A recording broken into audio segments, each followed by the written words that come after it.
31वीं निशानी बीवी के मशागिल में दिलचस्पी न लेना। तमाम इंसानों की तरह एक बीवी के भी कुछ मशागिल और दिलचस्पियां होती हैं जो फारिग औकात में उसके लिए तफरीह और ज़हनी ताजगी का सामान होती हैं। इन मशागिल में शोहर की शमूलियत मियाँ बीवी के रिश्ते को बहुत मजबूत बना सकती है, मगर एक जाहिल शोहर को बीवी के इन मशागिल से कोई दिलचस्पी नहीं होती, बल्कि वो इनको फजूलियात में शिकार करता है। 32वीं निशानी दूसरों के सामने बीवी का मजाक उड़ाना। एक जाहिल शोहर की नज़र में चूंकि बीवी के एहतराम और इज्जत नफ्स की कोई अहमियत नहीं होती, इसलिए वो दूसरों के सामने भी इन बातों को अहमियत नहीं देता। छोटी छोटी गलतियों को इग्नोर करने के बजाय वो दूसरों के सामने भी उसे तनकीद व मजाक का निशाना बनाता है। ये रवैया एक एहसास औरत की शख्सियत को तोड़ फोड़ कर रख देता है। 33वीं निशानी ये कोशिश करना कि बीवी हर वक्त घर के कामों में सराफ रहे। इस किस्म के बाज़ शोहर ये नफ्सियात भी रखते हैं कि चूंकि घर की तमाम जिम्मेदारी बीवी पर आयद होती है, इसलिए इसे हमा वक्त घर के काम काज में ही मसरूफ रहना चाहिए। इन शोहरों को बीवी की थकावट या काम काज के दबाव का कतन कोई एहसास नहीं होता, और अगर बादल नाख्वास्ता औरत कभी इसका तज़किरा कर ही बैठे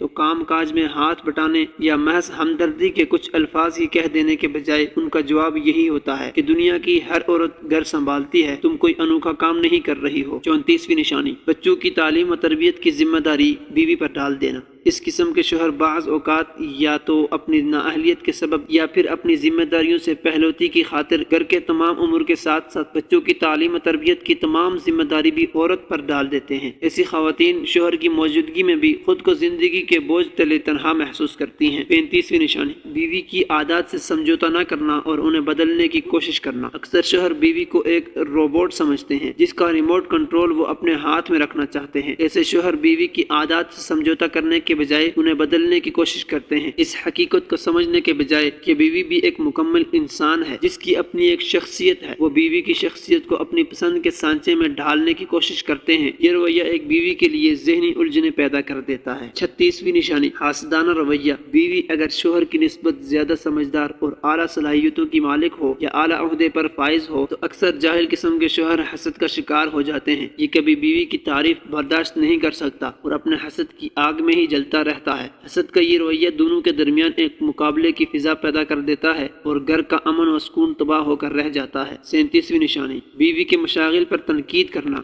बीवी की दिलचस्पी के मामलात और छोटे छोटे मशागिल जो उसके लिए खुशी का बायस होते हैं, एक जाहिल शोहर उनको न सिर्फ पसंद नहीं करता बल्कि उनको तनकीद का निशाना बनाता रहता है। वो बीवी को ये बावर कराना चाहता है कि उसकी सारी तवज्जो सिर्फ और सिर्फ घर पर ही मज़कूर रहनी चाहिए और उसके ज़ाती मसाइल को फजूलियात के ज़ुमरे में शुमार करता है। 38वीं निशानी तमाम मामलात में बीवी को मोर्द इल्जाम ठहराना। एक जाहिल शोहर जिंदगी में पेश आने वाले मसाइल की तमाम जिम्मेदारी बिला वास्ता या बिल वास्ता तौर पर बीवी पर डालने की कोशिश करता है। घरेलू बजट हो या मुलाजमत की टेंशन या कोई कारोबारी मसला हो, बात आखिर घूम फिर कर बीवी पर ही आ जाती है और अगर वो उस मामले में बीवी की कोई गलती निकालने में नाकाम भी हो जाए तब भी गुस्सा बहरहाल बेचारी बीवी पर ही निकलता है। 39वीं निशानी बीवी की बात को तवज्जो से न सुनना। बीवी अगर किसी मामले में इजहार ख्याल करना चाहे, कोई मशवरा देना चाहे या घर का कोई और मसला बयान करना चाहे तो एक बुरा शोहर कभी तवज्जो से नहीं सुनता और अगर सुन भी रहा हो तो ध्यान नहीं देता। इस तरह वो अपने रवैये से बीवी की हौसला शिकनी करता है। 40वीं निशानी